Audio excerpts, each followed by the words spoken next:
failure is probably one of the least like subjects to talk about for people who haven't succeeded yet. So it's easy to talk about it after you've succeeded, and then you look back and you say, oh, those, that was a hard time or whatever.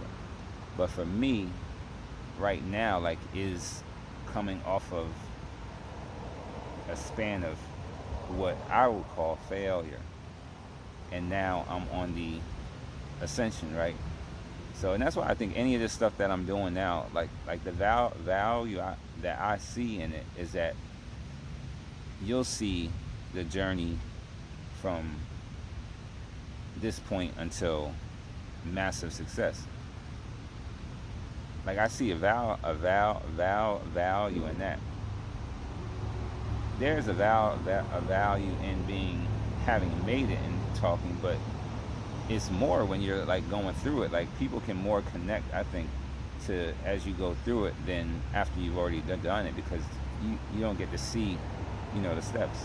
So for me, this is putting it out of school, but it's also for me to look back and see where I was and where I'm going to be, like, in a year or at the end of this year.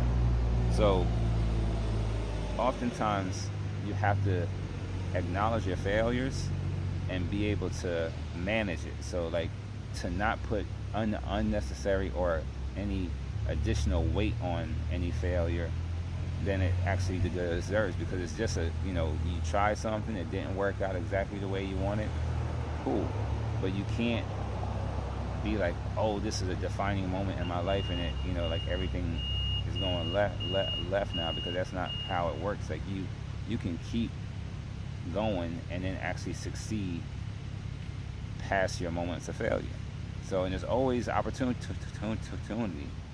at any given time. There's always a chance that you can turn it around, and but you got to keep thinking, you got to keep growing, you got to keep reading, you got to keep being more of yourself, become a bigger you in every moment.